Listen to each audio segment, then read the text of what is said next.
इस संस्करण में विक्रम संवत 2083 के प्रथम ज्येष्ठ कृष्ण पक्ष की व्याख्या की जा रही है। सामान्य रूप से एक मास में 30 दिवस होते हैं, परंतु इस संवत्सर के ज्येष्ठ मास में 60 दिवस हैं।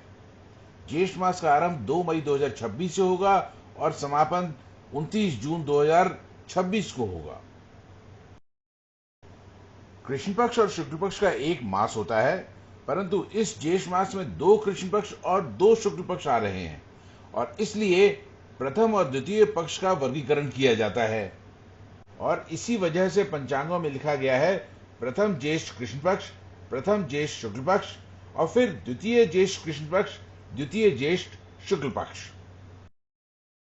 प्रथम ज्येष्ठ कृष्ण पक्ष शुद्ध कृष्ण पक्ष कहलाता है और उसके बाद में प्रथम ज्येष्ठ शुक्ल पक्ष और द्वितीय ज्येष्ठ कृष्ण पक्ष ये दोनों अधिक मास की श्रेणी में आ जाते हैं और इसके उपरांत में चतुर्थ पक्ष जो होता है वो शुद्ध ज्येष्ठ कृष्ण पक्ष का कहलाता है। सदैव ध्यान रखना चाहिए कि 2 शुद्ध पक्षों के बीच में एक अधिक मास होता है। प्रथम ज्येष्ठ कृष्ण पक्ष 2 मई से लेकर 16 मई तक है, यह शुद्ध पक्ष है। प्रथम ज्येष्ठ शुक्ल पक्ष 17 मई से लेकर 31 मई तक है, यह अधिक मास का शुक्ल पक्ष है। ये ज्येष्ठ कृष्ण पक्ष 1 जून से 15 जून तक है और यह अधिक मास का ज्येष्ठ कृष्ण पक्ष है। ये ज्येष्ठ शुक्ल पक्ष 16 जून से 29 जून तक का है और यह शुद्ध मास का शुक्ल पक्ष है। अधिक मास को पुरुषोत्तम मास भी कहते हैं। पुरुषोत्तम मास में कोई भी मांगलिक कार्य नहीं किए जाते, परंतु नित्य कर्म और समयानुबंधन वाले संस्कार आदि कर्म जो हैं उन्हें इस मास में किया जा सकता है। यह अधिक मास भगवान विष्णु को समर्पित होता है और इसलिए इसमें केवल विष्णु पूजन इत्यादि किया जाता है। चांद्रमास के परिवर्तन का एक विशेष नियम है कि 2 अमावस्याओं के बीच में एक सूर्य संक्रांति का होना आवश्यक है। अगर 2 अमावस्याओं के बीच में एक सूर्य संक्रांति नहीं है तो वो अधिक मास कहलाता है और पिछले मास को ही आगे कंटिन्यू कर दिया जाता है। वर्तमान संवत्सर 2083 के मास क्रम को देखें। मीन राशि के सूर्य में 19 मार्च को अमावस्या थी, 14 अप्रैल को मेष संक्रांति हुई, इसके बाद में 17 अप्रैल को अमावस्या थी। क्योंकि 2 अमावस्याओं के बीच में एक संक्रांति थी, इस कारण पिछला शुक्ल पक्ष प्रतिपदा चैत्र मास का कहलाया। पुनः 17 अप्रैल की अमावस्या के बाद में 15 मई को वृषभ संक्रांति हुई और जिसके बाद में 16 मई को अमावस्या पड़ी और इस कारण मास परिवर्तन हुआ और गत शुक्ल पक्ष को वैशाख प्रतिपदा से आरंभ किया गया। 16 मई अमावस्या के बाद में 14 जून मिथुन संक्रांति, फिर 15 जून को अमावस्या हुई। 2 अमावस्याओं के मध्य में सूर्य संक्रांति हुई और इस कारण मास परिवर्तित होकर ज्येष्ठ मास हुआ।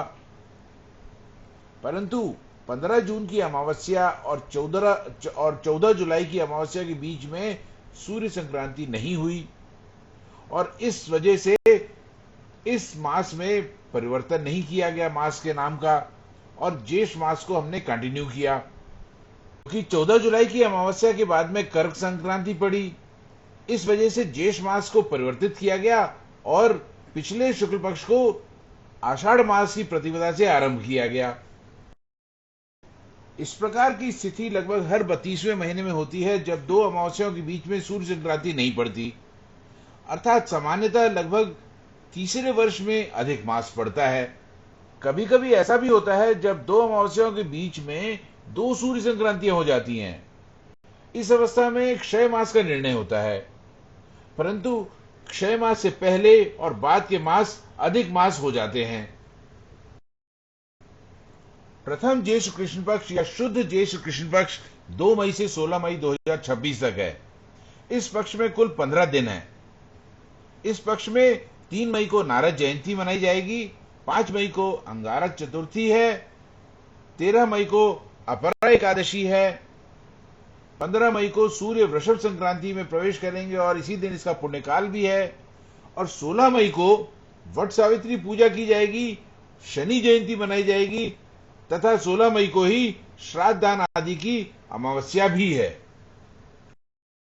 आगामी पक्ष संबंधित महत्वपूर्ण जानकारियों को अगले संस्करण में प्रकाशित किया जाएगा और इस प्रकार की जानकारी को प्राप्त करने के लिए मेरे चैनल को लाइक करें, सब्सक्राइब करें और यथासंभव शेयर भी करें।